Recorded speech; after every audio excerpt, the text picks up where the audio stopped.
igiterane cy'umwuzuro w'ubuhanuzi, nta bishaje mu bishya, nta bishya mu bishaje. Umugambi w'Imana mu karere k'ibiyaga bigari urasohoye. naho ye wezo nyeswe wandura yandure ibihe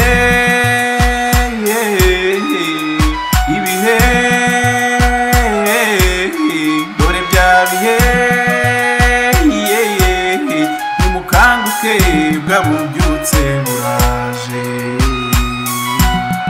Munyarwanda, munyarwandakazi, murundikazi, munyekongokazi, namwe banyamahanga, abagore bahishuwe b'ububyutse tubatumiye mu giterane twabateguriye kizaba kuva ku itariki ya 31 y'ukwezi kwa 10 kugeza ku itariki ya 2 y'ukwezi kwa 11 umwaka wa 2025, kikazabera mu Buholandi Utrecht.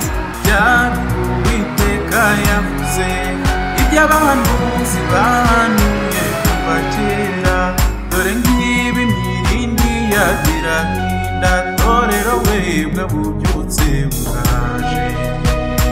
Icyo giterane kigamije gusobanura umugambi w'Imana mu biyaga bigari nk'uko wahishuriwe mwene data Marie Esther Murebwayire. Cyo ni munderaniriza bizera bose,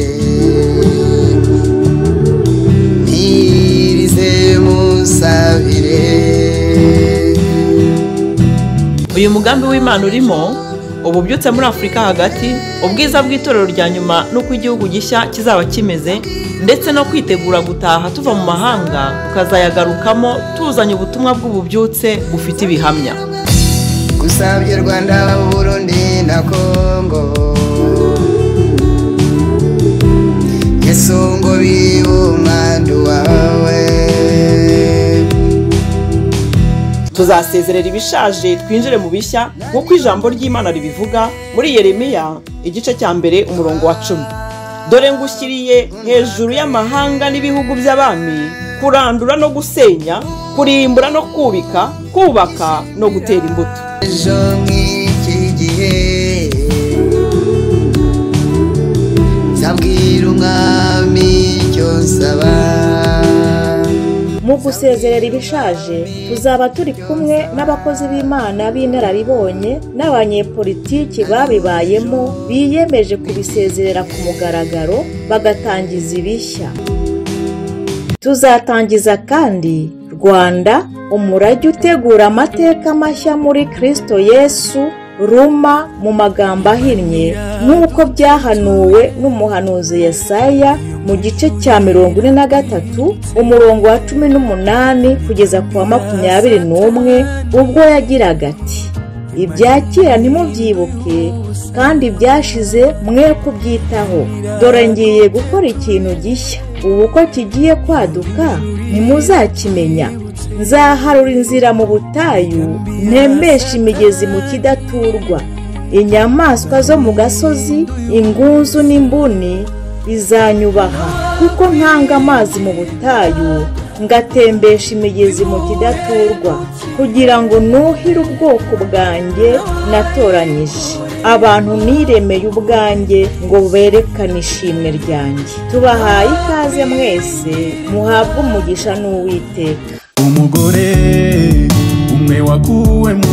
Ukeneye ibindi bisobanuro wabaza kuri nimero guteranya 33 766 05 50 cyangwa guteranya 41 794 51 80 05.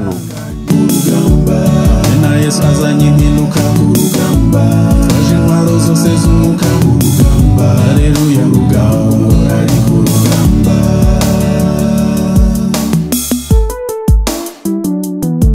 Hagiye kubaho impinduka, hagiye kubamo amavugurura akomeye. Ibyo bizakorwa n'Uwiteka ku mpamvu z'uko bananiwe guhagarara mu nshingano abatubanjirije. Uwiteka Imana aje kuvugurura. Imana yongeye kumbwira ngo Christianism kubera kunanirwa guhagarara mu nshingano zayo, ahubwo ikinjirwamo n'ikibi, yacishijwe mu murabo, ariko ikomeza kwiyanduza. Umwambaro Christianism ubwayo igiye kubanza icishwe mu murabo. Ibyo bizakorwa n'Uwiteka, niwe uzabikora, niwe ugiye gucisha Christianism yacu hano mu gihugu mu murabo. Irongera irambwira ngo Christianism yo mu Rwanda ngo ntizongera kwinjirwamo na politiki, ngo ahubwo Christianism igiye kwinjira muri politiki. Reka iri jambo nisubiremo byumvikane nk'uko ndivuze. Christianism ntizongera kwinjirwamo, ntizongera guseserwamo. Ndavuga hano mu Rwanda ntizongera guseserwamo na politiki. Iyo umuntu wari wese, iyo umutwe wari wose wa politiki, oya, ahubwo Christianism Imana nimara kuyubaka yiza yita yinjira muri politiki.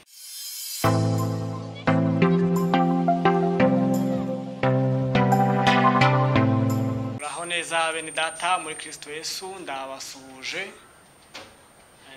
Musanzwe mumenyereye abarebye ibiganiro twakoze.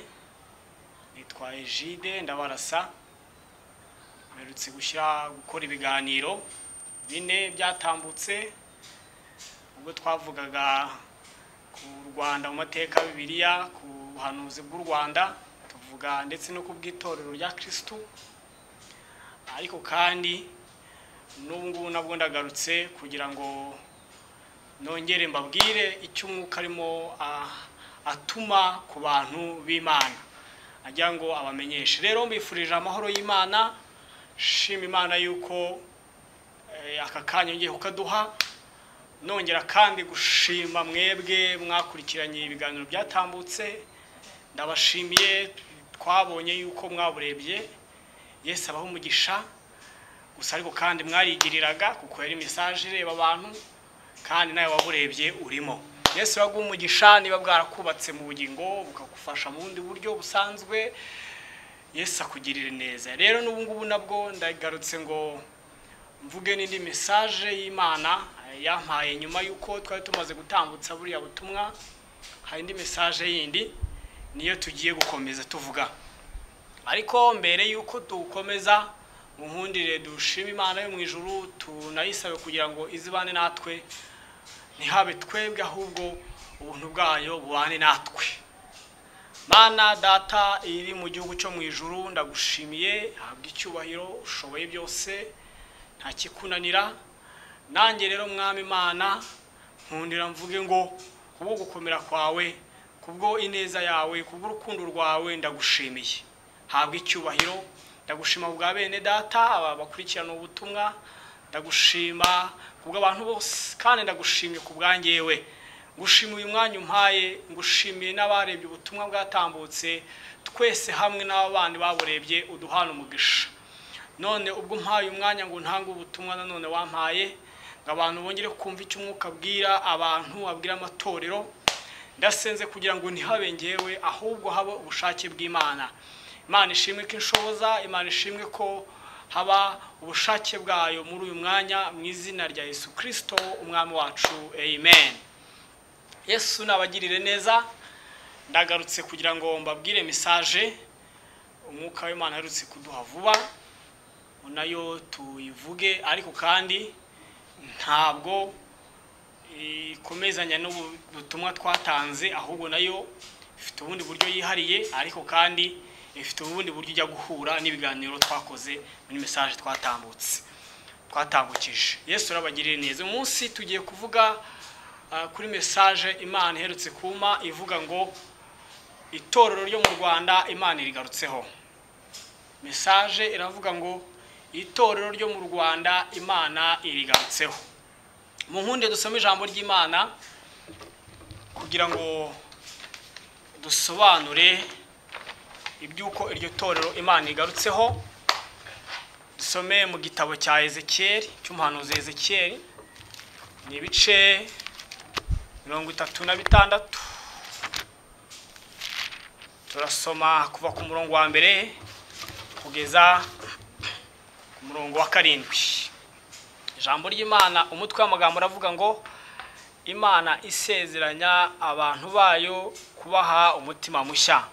umurongo wa mbere avuga ngo nuko rero mwana w'umuntu uhanurire imisozi ya Isiraheli uti mwa misozi ya Isiraheli mwe nimwumve ijambo ry'Uwiteka. Uku niko umwami Uwiteka avuga ngo kuko umwanzi yabashinyaguriye ati awa, ati za nsengero zanyu zo kutununga za kera twarazihinduye. Umurongo wa gatatu nuko hanura uvuga uti uku niko umwami Uwiteka avuga ngo baguhinduye amatongo bakumira bunguri, baragututse impande zose kugira ngo mube inzungu z'abasigaye bo mu mahanga, kandi mukaba igitorero cy'abanyamagambo, mukavugwa nabi na rubanda. Ariko noneho mwa misozi ya Isiraheli mwe nimwumve ijambo ry'umwami Uwiteka. Uko niko umwami Uwiteka abwira imisozi n'udusozi n'imigezi n'ibibaya n'amatongo n'imidugudu yaretswe, yabaye iyo kunyagwa no gushinyagurirwa n'abasigaye bo mu mahanga ahakikije. Umurongo wa gatanu avuga ngo aravuga ati nukuri navuye mu muriro fuhira abasigaye bo mu mahanga n'Abedomu bose, abihaye igihugu cyanjye ngo kibabere inzungu, bafite ibyishimo byuzuye imitima, bakanegurana bakagira ngo bakinyage. Umurongo wa gatandatu nuko rero uhanurire ibihugu cya Isiraheli ubwire imisozi n'udusozi n'imigezi n'ibibaya uti uku niko umwami Uwiteka avuga ngo dore navuganye ifuhe ryanjye n'uburakari bwanjye kuko mwakojejwe isoni n'amahanga. Nicyo gituma umwami Uwiteka avuga ati narirahiriye nti nukuri amahanga bakikije nayo azakozwa isoni. Amen. Nari mvuze ngo itorero ryo mu Rwanda Imana igiye kurigarukaho. Iyo niyo message nje kutanga uyu munsi. Nyuma yo guhabwa iki cyanditswe ndetse no guhabwa kubwirwa ijambo rivuga ngo itorero ryo mu Rwanda Imana igarutseho. Itorero ryo mu Rwanda ni irihe Imana igarutseho? Ndashaka kugira ngo tuvuge ku cyitwa Christianism. Christianism ni inyivuga gutyo muze kumva umuryango wa Gikristo hano mu Rwanda. Turavuga itorero ryo mu Rwanda noneho so ubutumwa bw'itorero ry'isi yose, ndavuga itorero ry'iwacu mu Rwanda. Iryo torero ni irihe? Nari mvuze Christianism ni umuryango wa Gikristo mu Rwanda. Niwo ngira ngo iyi message irareba. Umuryango wa Kristo ni bande? Ni abantu bose bitwa abakristo mu matorero agiye atandukanye. Nimvuga Christianism uze kuza kumva Katolike, umve Adventiste, umunsi wa karindwi, umve ndetse n'amadini y'abaprotesta, amatorero ya Giprotesta, umve abakristo bose bo mu Rwanda. Nimvuga Christianism uze kumva umuryango w'abakristo mu Rwanda. Abitirirwa abakristo bose bari mu Rwanda, abo ngabo nibo ngira ngo mvuge ngo Uwiteka abagarutseho. Niko message nabwiwe n'Imana. Hanyuma Imana yambwiye yuko itorero ryo mu Rwanda cyangwa se Christianism yabaye yiretseho gato, ari nayo mpamvu mubona uyu murongo muri gice dusomye, umurongo wa kabiri uravuga ngo uku niko umwami Uwiteka avuga ngo kuko umwanzi yabashinyaguriye ati awa, ati za nsengero zanyu zo kutununga za kera twarazihinduye. Yambwiye yuko Christianism Uwiteka Imana yabaye ayiretse. Hepfo turaza kumva impamvu yaturitse akanya gato, ariko arambwira ngo nze mpanure ntangaze yuko Uwiteka agarutse kuri Christianism yo mu gihugu cyacu.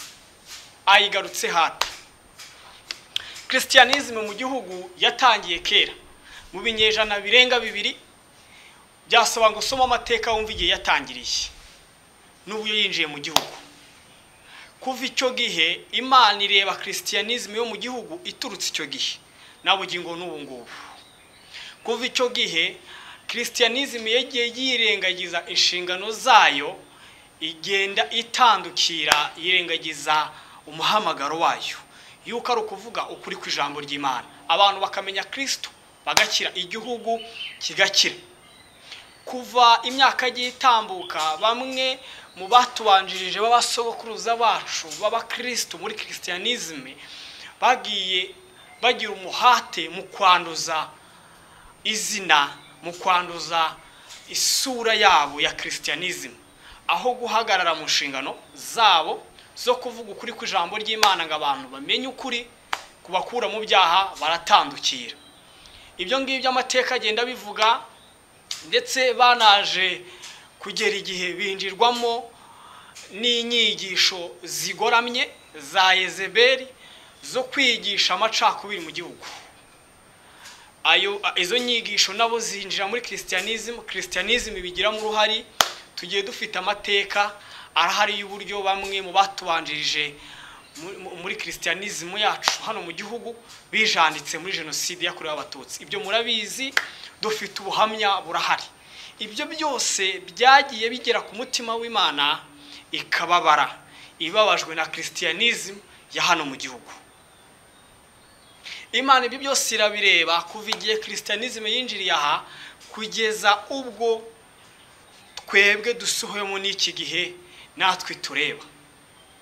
Hanyuma ishingira kuri ibyo byose irambwira ngo igiye kongera yubake christianism. Muri iyo christianism rero niho harimo itorero rya Kristo. Amen. Harimo itorero rya Kristo. Iryo torero rya Kristo nakunze kurivaho mu biganiro navuze yuko ari abera b'Imana. Abera b'Imana nabo rero barangwa muri christianism kubera yuko nabo bitirirwa abakristo, ari abakristo. Ariko noneho christianism irenze kuba irimo abera b'Imana, irimo n'abandi bitirirwa iryo zina atari abera b'Imana. Nimvuga rero christianism uze kumva abera b'Imana n'abandi batari abera b'Imana ariko basangiye izina ryitwa ubukristo. Rero abo bantu bambaye uwo mwambaro witwa ubukristo harimo abera b'Imana, itorero ry'Imana, n'abandi bitirira abakristo. Imana izi kubatandukanya, biragoye ko umuntu yabasha kubitandukanya, ariko Imana yo irabizi. Noneho ninza kuvuga christianism wumva uwo mwambaro rero ni Imana ije kubaka. Amen. Ni Imana ije kubaka mu matorero atandukanye. Yongeye kumbwira ngo christianism yo mu Rwanda yambaye umwambaro uriho icyasha imbere y'amaso y'Imana. Christianism umwambaro twambaye wo Kristo twebwe hano mu gihugu mumenye kuri icyasha imbere y'Imana. Nari bivuze ukuntu bamwe mu basokuruza bacu muri christianism babanje biyandurishije ibizira, hanyuma umwambaro bari bambaye wo Kristo uzaho icyasha urandura. Turashima cyane yuko bamwe muri bo inyuma ya jenoside yakorewe abatutsi, bamwe mu bari bari muri christianism bafashe iya mbere mu kugerageza ukuntu isura yari yarandujwe n'ababanje bagerageza kuyeza, basaba imbabazi, bagerageza gusabira imbabazi abatambutse kandi atari bo banabikoze, bagerageza gusabira imbabazi abarangiye abanduje iryo zina ryacu muri christianism. Ibyo ngibyo byageze icyo bimara, ariko ndagira ngo mbatangarize ngo imbere y'Imana mumenye yuko icyo cyasha tukicyambaye. Twambaye icyasha kuva mu gihe christianism yandurijwe kera. Simvuze yuko bihereye 94, no, mvuze yuko byahereye na mbere yaho. Uwo mwanda twagiye dukomeza gusiga kuri christianism yacu imbere y'Imana wakomeje kubaho nabugingo n'ubu ngubu. Ndatangariza abantu bahagaze mu cyuho ngo basenga Imana idukureho icyasha twatewe n'abatubanjirije.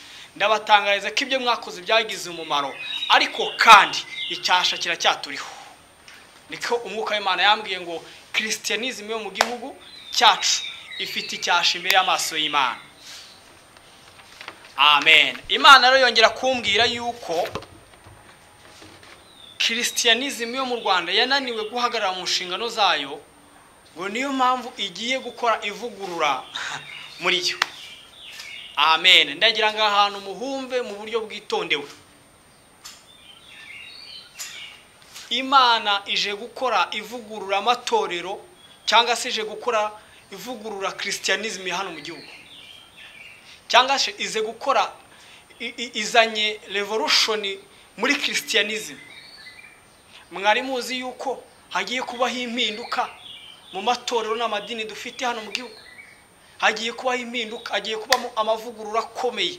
Ibyo bizakorwa n'Uwiteka. Ku mpamvu z'uko bananiwe guhagarara mu nshingano abatubanjirije, Uwiteka Imana aje kuvugurura. Imana yongeye kumbwira ngo Christianism kubera kunanirwa guhagarara mu nshingano zayo, ahubwo ikinjirwamo n'ikibi, yacishijwe mu murabo, ariko ikomeza kwiyanduza. Umwambaro Christianism twambaye ukomeza kwandura. Imana irambwira ngo n'ubundi Christianism igiye guca mu murabo. Navuze ngo nimvuga Christianism mwumve ko ari umuryango wa Kristo uri mu Rwanda. Aho ni itorero ribamo. Kuko itorero ry'Imana rihora risenga Imana, ritakira kubwo icyasha cyatugiyeho. Ayo masengesho yageze imbere y'Imana. Isengesho sengera iki gihugu, isengesho nanjye senga ryageze imbere y'Imana. None rero riteye Imana kuza gukora impinduro matorero hano mu gihugu. Nimwitegure Christianism yuko igiye kuzamo revolution. Ariko kandi mbere y'iyo ngiyo Christianism ubwayo igiye kubanza icishwe mu murabo. Ibyo bizakorwa n'Uwiteka. Ni uzabikora, ni ugiye gucisha Christianism yacu hano mu gihugu mu murabo. Imana yongeye kandi kumbwira ngo kuko ari Imana ihora abana gukiranirwa kwa basi. Irambwira ngo Christianism ya hano mu gihugu igiye gucishwa akanyafu, iduhora gukiranirwa kwa basekuruza bacu. Reka nsubiremo iri jambo neza. Twebwe Christianism, wowe uri muri Christianism, wowe witwa umukristo, wowe ufite umushumba ushumbye itorero runaka, ndetse nanjye ufite umurimo nkora, ndi muri Christianism. Uwiteka aravuga ngo agiye kuducisha akanyafu, aduhora gukiranirwa kwa babanje, kwa basokuruza bacu muri Christianism. Ndimo ndavugana na Christianism. Tugiye gucishwaho akanyafu n'Uwiteka, aduhora gukiranirwa kwa basokuruza bacu. Reka dusome ijambo ry'Imana. Turasoma mu gitabo cy'Abaheburayo, urwandiko rw'Abaheburayo. Dusome igice cya 12. Dusome n'umurongo wa 6. Ijambo ry'Imana riravuga ngo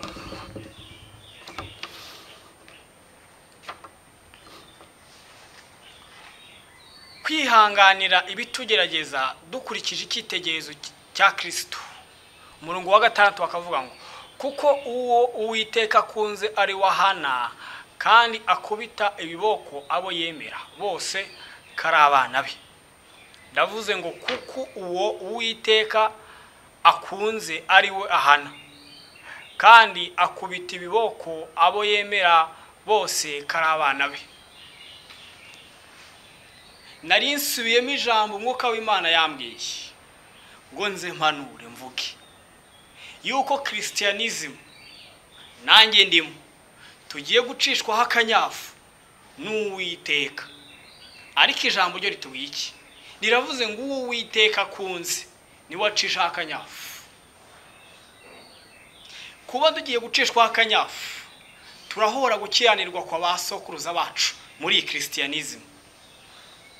Ariko kandi nuko Uwiteka adukunda. Nimwumva impamvu tugiye gucishwa akanyafu. Tugiye gucishwa akanyafu mu mpande zose, kandi tugiye gucishwa akanyafu mu mpano zose zitandukanye. Tugiye gucishwa akanyafu. Hari impano Paulo yandikiye Abefeso ababwira bahabwa. Ibice 4 umurongo wa 11. Abangu bamwe bahabwa kuba intumwa, abandi kuba bungeri, abandi kuba bwiza butumwa, abandi kuba bigisha, abandi kuba bahanuzi. Izo mpano n'izindi zitarondowe muri Christianism zose zigiye gucishwa akanyafu. Ariko kandi ako kanyafu gaturutse mu rukundo rw'Imana, nukugira ngo yongere twubake. Karagenda gadushyikiriza muri rya message wa mugambi Imana dufiteho ivuga ngo Christianism yo mu gihugu hano igiye kongera yubakwe, Imana tugarutseho. Ariko igiye kubanza ducisheho akanyafu. Ijambo riravuga ngo ibyo bishize Uwiteka tugarutseho. Nyuma y'akanyafu Uwiteka tugarutseho. Twasomye ijambo rya mbere muri Ezekiyeli mu bice 36. Turarisoma ukuntu Satani umwanzi w'itorero, umwanzi wa Kristo, umwanzi w'abakristo yigambye ngo ngawa uzansengera uzari kutununga ngo narazihinduye. Niko message ivuga ruguru. Ngariko ngigiye kutugaruka idufiteho impuwe n'ibambe, idufitiye imbabazi nyinshi. Ibyo Satani atwivuga hejuru ngo uzansengera uzarahinduwe, izo nsengero niziye. Iri jambo isengero ryavugwa mu buryo bubiri, zaba insengero z'umutima cyangwa se n'insengero duteraniramo. Paulo yaranditse yandikira abakorinto aravuga ngo mbese ntimuzi ko imibiri yanjye n'insengero z'umwuka wera? Umubiri wanjye ni urusengero, ariko kandi naho nsengera nanone mu rusengero nabwo ni urusengero nteraniramo. Ariko izo nsengero zombi uko ari ebyiri Satani ajya zigamba hejuru ngo yarazihinduye. Umuntu asigaye ari umukristo ariko kandi umutima we ubamo ibizira. Satani yaramwinjiriye, asigaye amwishima hejuru ngo uri umukristo ariko usigaranye kwizina gusa. Si ibyo byonyine by'uko abantu bakorera Imana imitima yabo Satani yarayishyizemo ibindi impano ze z'umwijima. N'isengero duteranira ngo zisigaye zikorerwamo ibizira zimwe na zimwe, zigakorerwamo ibizira. Ibyo mufite ubuhamya bwinshi bw'ibibera mu nsengero zimwe na zimwe kandi bidafite kwera ngo byubahishe Imana. Kuko Satani atwishima hejuru, Imana irimo iravuga ngo yabikoze gutyo kuko yaturetse akanya gato. Basokuruza bacu muri Christianism bijanditse mu bibi, ibyo bitera Imana kutureka akanya gato. Ariko intumye guhanura ngo itugarutseho. Imana itugarutseho kandi ije gukora ivugurura amatorero. Mwari mubizi neza se kije gukora ivugurura amatorero. Ibyo ntibizagarukira mu itorero rimwe ry'abakristo hano mu Rwanda, rizazenguruka itorero ry'abakristo hano mu Rwanda. Niba itorero usengeramo uzi ko ari abakristo, mukaba muzi ko muvuga Kristo, mukaba muzi ko mwizera Kristo muri doctrine zigiye zitandukanye, ibyo ngibyo ntacyo bitwaye Imana. Gusa mumenye yuko namwe ibagezeho kandi naho usengera natwe izatugeraho, ikore ivugurura amatorero. Ibyo bishize rero Uwiteka arambwiye ngo mpanure ngo azatugarukaho. Imana ishimwe izatugarukaho. Imana irambwira ngo mpanure mvuge yuko igiye kongera guhesha Christianism yo mu Rwanda agaciro gakomeye mu gihugu.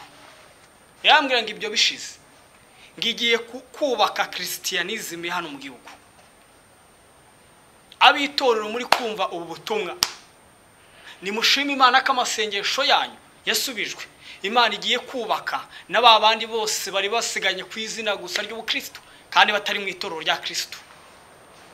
Ariko kandi Imana igarutse kubahisha Christianism ya hano mu gihugu, igarutse kuyiha agaciro. Ntizongera kuvugwa nabi, Imana niyubaka nitugarukaho. Haleluya, haleluya. Kandi Imana yongeye kumbwira ko igiye guhesha Christianism mu gihugu ijambo rikomeye ku rwego izahinduka inkingi igihugu kizubakiraho. Nyuma yuko Imana izatugarukaho Christianism izatwubaka ku rwego izaduhesha ijambo rikomeye muri iki gihugu. Tuzahinduka inkingi ikomeye igihugu cy'u Rwanda cyubakiyeho. Christianism igiye guhinduka inkingi ikomeye. nyuma yo kubakwa gutyo, nyuma yo gusanwa gutyo, nibwo bwabo byutse twigize kuvuga mu biriya biganiro byatambutse, itorero rizaba rishikamye. Nibwo cya cyogajuru twigize kuvuga mu biganiro twakoze bwa mbere. Itorero Christianism igiye guhinduka icyogajuru kimwe, igiye kongera dushyiremo ubumwe, kandi igiye kutugwiriza urukundo. Ndavuga Christianism, umuryango w'abakristo mu Rwanda. Haleluya, haleluya, haleluya. Irongera irambwira ngo Christianism yo mu Rwanda ngo ntizongera kwinjirwamo na politiki, ngo ahubwo Christianism igiye kwinjira muri politiki. Reka iri jambo ndisubiremo ryumvikana nk'uko ndivuze. Christianism ntizongera kwinjirwamo, ntizongera guseserwamo. Ndavuga hano mu Rwanda, ntizongera guseserwamo na politiki. Iyo umuntu wari wese, iyo umutwe wari wose wa politiki, oya, ahubwo Christianism Imana nimara kuyubaka yizahita yinjira muri politiki. Politiki izakorerwa cyangwa se izakorwa cyane n'abantu benshi b'abakristo. Christianism ntuzongera kwinjirwamo na politiki, uko niko ntumwe guhanura, ahubwo wowe ugiye kwinjira muri politiki y'igihugu.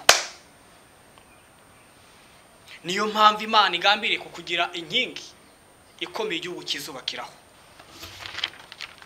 Haleluya.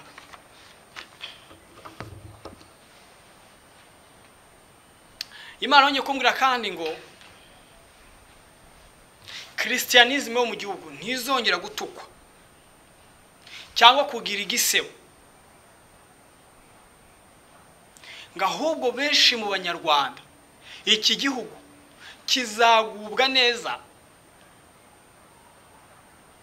kizagubwa neza kubera abakristo bari mu gihugu. Nyuma yuko Christianism izaba imaze kubakwa mu gihugu, igihugu kizongera kugira ubundi buzima budasanzwe, igihugu kizongera kugira ubundi buzima bwiza, abantu bazongera kugubwa neza kubera habonetse abagabo. Haleluya, haleluya.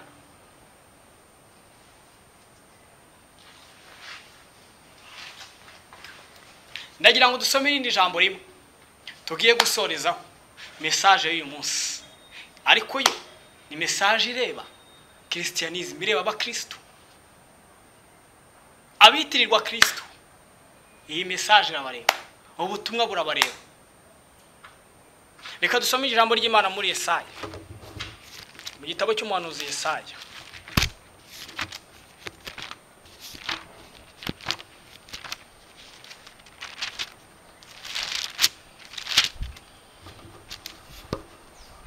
Turasoma igice cya 62, dusoma umurongo wa 6 n'uwa 7. Haleluya.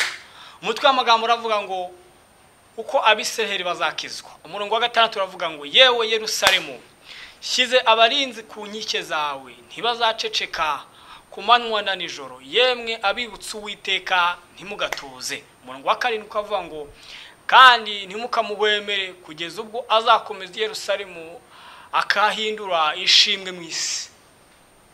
Haleluya. Nari mvuze ngo Imana yambwiye yuko Christianism nimara kuyubaka itazongera gutukwa n'abanyabyaha, ntizongera no guseba, ahubwo izagira agaciro muri iki gihugu. Ijambo dusomye rero rivuga iki? Riravuze ngo yemwe Yerusalemu, ngo nshyize abarinzi ku nkike zawe. Yewe Rwanda, Uwiteka agushireho abarinzi. Torero ry'Imana, ndagira ngo nkubwire ngo waruzi neza ko uri umurinzi w'igihugu. Umva uko Uwiteka avuga rero. Uwiteka agurukije abarinzi batazwi n'umuntu wari we wese muri iki gihugu cy'u Rwanda. Abo bazarinda iki gihugu ubwo Uwiteka azamaze kubaka Christianism. Azashyiraho abarinzi kuri iki gihugu. Uwiteka niwe murinzi, abandi barinzi baberaho maso busa uwiteka atari we warinze igihugu. Ariko ndagira ngo mbabwire, hamwe n'abarinzi b'igihugu igihugu gishyiraho barinda umutekano w'igihugu, ndagira ngo mpanure mvuge yuko icyo umwuka ambwira yuko ashyizeho abarinzi muri iki gihugu. Hari abarinzi uwiteka agiye gushyira kuri iki gihugu bazarinda igihugu, ariko abo ni bandi? Ni itorero ry'Imana riri muri Christianism ya hano mu gihugu. Ndagira ngo mbwire umukristo wese ngo naharanire kwinjira mu itorero ry'Imana, kuko nibwo azemerwa. Uri mu itorero ry'Imana uwo niwe tuvuga ngo nuwera, ni umukristo w'ukuri. Abera b'Imana ni ryo torero ry'Imana. Abera b'Imana barenze yuko ari abakristo, ahubwo nabera. Barenze kuba bari muri Christianism, ahubwo bari hirya, barinjira muri Christianism bakarenga, bagasigara batakitwa abakristo gusa, ahubwo no mu mutima w'imbere Imana ibihamya koko. Imana ishiza abarinzi kuri iki gihugu, ariko barinzi ni bande? Ni bamwe mu itorero ry'Imana. Niba Imana igiye kurindisha iki gihugu, ariko bizabaho rya muri cya gihe gishya. Amen.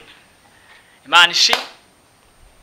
Kandi abo barinzi uwiteka agiye kuzashyiraho ntibazatuza ku manywa na nijoro, bazajya bahora barinda iki gihugu, nta n'umwe uzabarebesha amaso. Abo ni abarinzi b'igihugu. Rwanda, ndagira ngo wanure nkubwire ngo uwiteka akumanuriye abarinzi. Uko niko umwuka arimo akubwira. Mwuka w'Imana arakubwira ngo iki Imana igambiriye kuri wowe, ikuremeye abarinzi, igushyiriyeho abarinzi. Abarinzi bazava he? Bazava muri Christianism. Abarinzi bazava muri Christianism. Mbese nawe aho uri muri Christianism waharaniye kugira ngo uze mu itorero ry'Imana. Kwinjira mu itorero ry'Imana niki?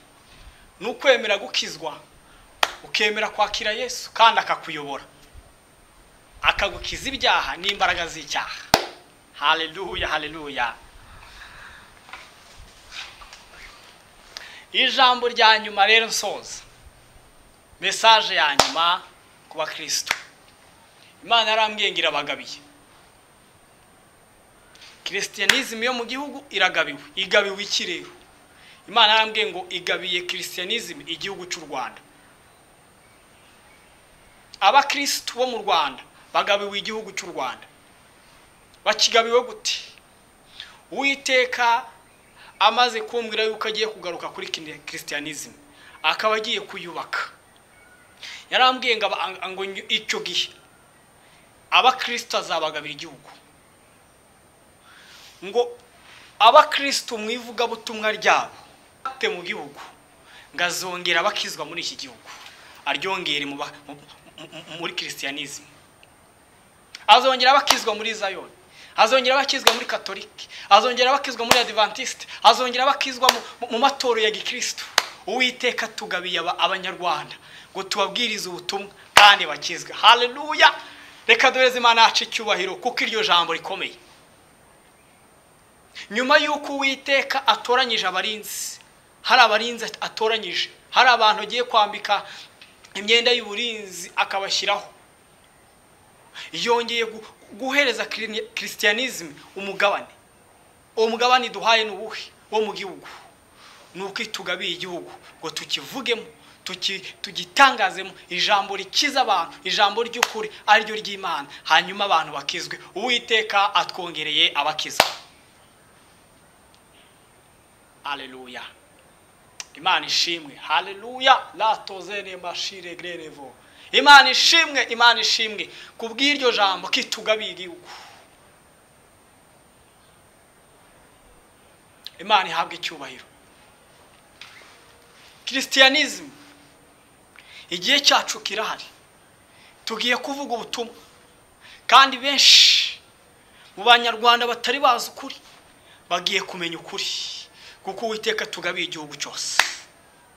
Nivuga Christianism nimwumve intara zose enye z'igihugu, mwumve n'umujyi wa Kigali, yuko abakristo bari aho ngaho Uwiteka tugabiye igihugu. Nimwakire umugabane w'Uwiteka duhaye. Imana ishimwe. kandi Imana ihabwa icyubahiro ubwo mugambi mwizi dufiteho. Iyo niyo message nari mfite. Mwuka w'Imana yambwiye ngo ninze menyeshe Christianism yo mu gihugu, nimenyeshe yuko Uwiteka agarutse kuyubaka. Ariko kandi imbere yuko ayubaka agiye kubanza aducisha akanyafu, aduhora gukiranirwa kwabasokuruza bacu. Nimukomere yo mushikame, Uwiteka uwakunze ni wahana. Akanyafu nikangeraho nzamenya icyo mpowe yuko ari basokuruza bacu. Ibyo ngibyo bizatuma nkomeza guharanira ibyiza by'ejo hazaza, kugira ngo abuzukuru banjye cyangwa se n'abandi bazadukomokaho bazakomoka kuri bo batazahanirwa gukiranirwa kwanjye, ahubwo bazabona imigisha yuko nubashye Uwiteka. Yesu abagirire neza, abaho umugisha. Niyo message nari mfite. Ariko kandi nabasaba kugira ngo nkuko mwakurikiranye n'ibiganiro byabanje mugakurikirana n'iki kiganiro nanone dukoze cyo munsi cyuko Uwiteka aje kubaka Christianism mu gihugu, ndabasaba yuko n'ikiganiro kigiye kuzakurikiraho ubutaha kivuga ngo ubuhanuzi bwa Afrika nabwo muzagikurikirane, kizasohoka vuba bidatinze nyuma y'iki ngiki. Yesu aho umugisha, munkundire mbasabira umugisha uva ku Mana. Mana nsabye umugisha kuri bene data bose aho bari hatandukanye. Christianism yo mu gihugu nyisabiye umugisha, nyisabiye kugendererwa nawe ngongeye kutwubaka bundi bushya. Sabiye umugisha mwene data ukurikirana ubu butumwa, ahabwa umugisha nawe umukiza icyaha n'imbaraga z'icyaha, umuhazi ibyiza umuhire mu mirimo ya buri munsi. Imana nishimwe kibikoze muri Kristo Yesu. Amen.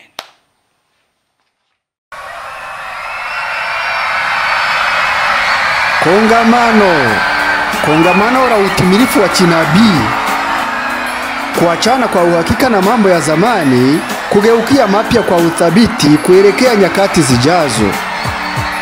Mpango wa Mungu kwa eneo la maziwa makuu ya Afrika ya Kati unatimizwa. Mataifa yote yatakusanyika mbele zake Bwana Mungu. Makabila yote yatakusanyika mbele zake Bwana. Sisi wanawake waliofunuliwa wa uamsho tunayo furaha kukualika kwenye kongamano la kiroho ambalo litafanyika Utrecht, Uholanzi, kuanzia mwezi Oktoba 31 hadi tarehe ya 2 mwezi Novemba 2025.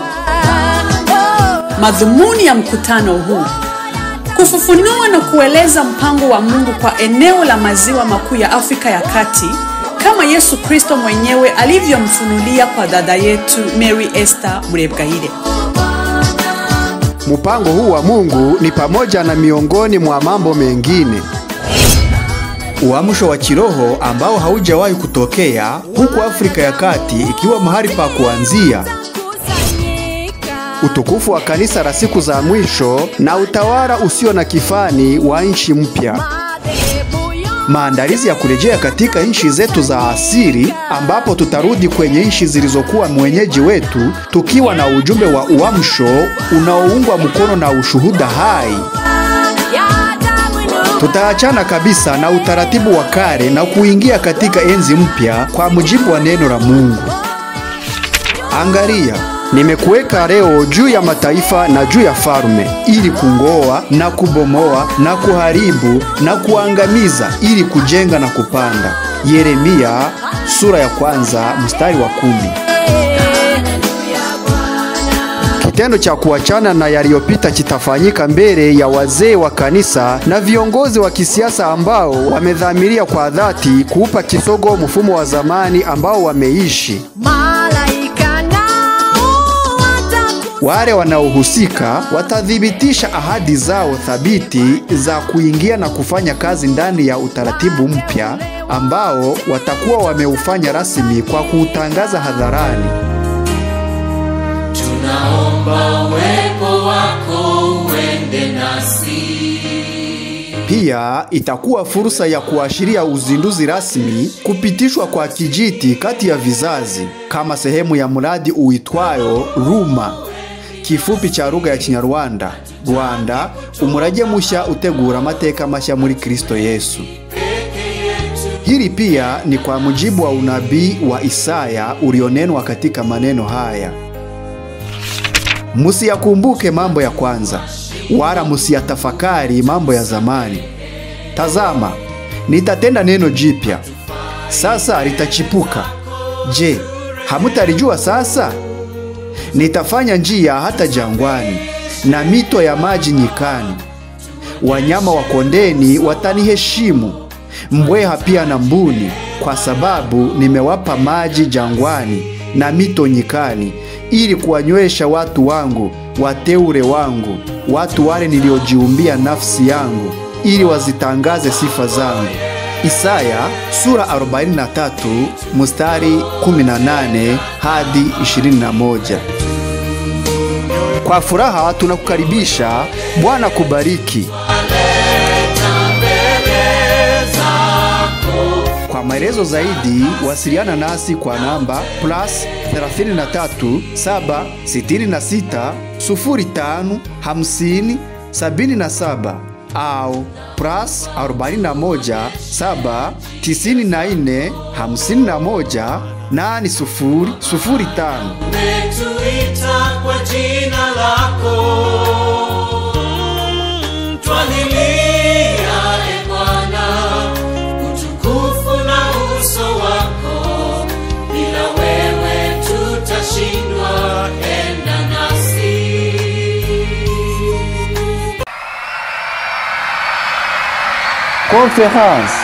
Conférence d'accomplissement de la prophétie. Rompre définitivement avec le passé, se tourner résolument vers l'avenir. Le plan de Dieu pour la région des Grands Lacs africains est en train de se réaliser. Tu es celui qui ouvre les yeux des aveugles. Tu es celui qui change les vies. Rwandaises, Rwandais, Burundaises, Burundais, Congolaises, Congolais, et vous toutes et tous, habitants dans divers endroits de la planète. Nous, les femmes révélées du réveil, avons l'immense joie de vous inviter à une conférence spirituelle prévue à Utrecht, aux Pays-Bas, du 31 octobre au 2 novembre 2025. L'objectif de la conférence est de dévoiler et d'expliquer le plan de Dieu pour la région des Grands Lacs d'Afrique centrale, tel que Jésus-Christ lui-même l'a révélé à notre sœur Marie-Esther Murebwayire. Ce plan de Dieu porte entre autres sur les éléments ci-après. Un réveil spirituel sans précédent dont l'Afrique centrale sera un foyer de départ. La gloire de l'Église des derniers temps et la gouvernance inédite du nouveau pays et la préparation au retour dans nos pays d'origine respectifs, d'où nous reviendrons vers les anciens pays d'accueil avec un message de réveil appuyé par des témoignages vivants. Nous romprons définitivement avec l'ordre ancien et entrerons dans une ère nouvelle conformément à la parole de Dieu que voici. Regarde, je t'établis aujourd'hui sur les nations et les royaumes pour que tu arraches et que tu abattes, pour que tu ruines et que tu détruises, pour que tu bâtisses et que tu plantes. Et c'est dans Jérémie au chapitre 1er, verset 10. L'acte de rupture avec le passé sera posé en présence des anciens de l'Église et des hommes politiques résolument décidés à tourner le dos à l'ancien système au sein duquel ils ont évolué. Les concernés réaffirmeront leur ferme volonté d'entrer et d'œuvrer dans le nouvel ordre qu'ils auront officialisé en le proclamant publiquement. Ce sera également l'occasion de marquer officiellement le passage de témoins entre générations dans le cadre d'un projet dénommé Ruma, ainsi que la langue rwandaise pour Rwanda, umurage utegura amateka mashya muri Yesu Kristo. Cela est par ailleurs conforme à une prophétie d'Ésaïe libellée en ces termes. Ne pensez plus aux événements passés et ne considérez plus ce qui est ancien. Voici, je vais faire une chose nouvelle sur le point d'arriver. Ne la connaîtrez-vous pas? Je mettrai un chemin dans le désert et des fleuves dans la solitude. Les bêtes des champs me glorifieront, les chacals et les autruches, parce que j'aurai mis des eaux dans le désert, des fleuves dans la solitude, pour abreuver mon peuple, mon élu. Le peuple que je me suis formé publiera mes louanges. Et c'est dans Ésaïe au chapitre 43, versets 18 à 21. Nous vous souhaitons la plus cordiale des bienvenues. Que l'Éternel vous bénisse.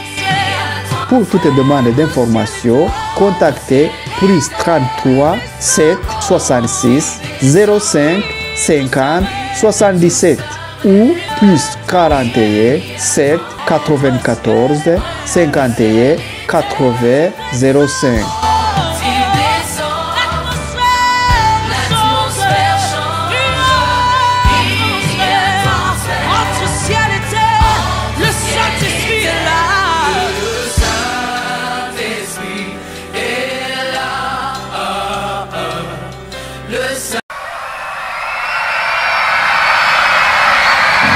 Prophecy Fulfillment Conference. Breaking definitely with the past, turning resolutely toward the future. God's plan for the Great Lakes region of Africa is being fulfilled. We've seen what you can do, oh God of wonders. Your power has no end. The things you've done before, in greater measure, you will do again. Rwandans, Burundians, Congolese, and all of you living in different parts of the world. We, the Revealed Women of Revival, are delighted to invite you to a spiritual conference to be held in Utrecht, Netherlands from October 31st to November 2nd, 2025. Purpose of the conference: to reveal and explain God's plan for the Great Lakes region of Central Africa as Jesus Christ himself revealed it to our sister Mary Esther Murebgaye.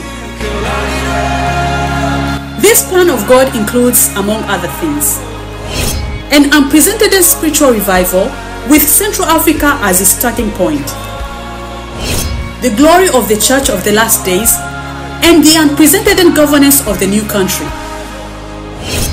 preparation for the return to our respective countries of origin, from where we will go back to our former host countries with a message of revival supported by living testimonies. We will break definitely with the old order and enter into a new era in accordance with the word of God. See, today I appoint you over nations and kingdoms to uproot and tear down, to destroy and overthrow, to build and to plant. Jeremiah chapter 1 verse 10.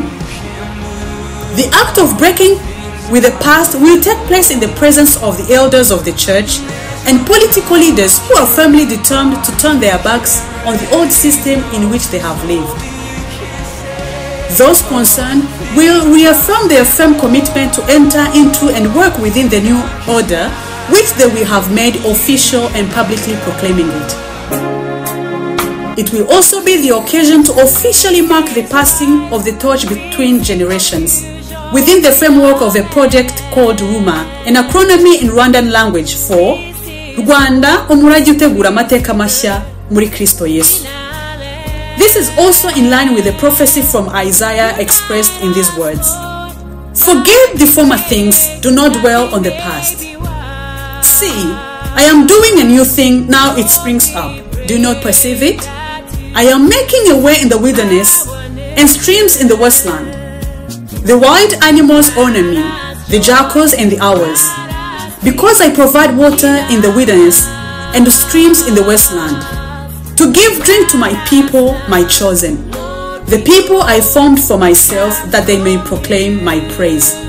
Isaiah chapter 43 verse 18 to 21. We extend a warm welcome to you. May the Lord bless you. For any inquiries, contact +33 766 05 50 77 or +41 794 51 80 05. Lord, we pray that you bless our nation. Lord, we pray that you bless our nation. Hamwe na Yesu ndi umutsinzi no kurushaho.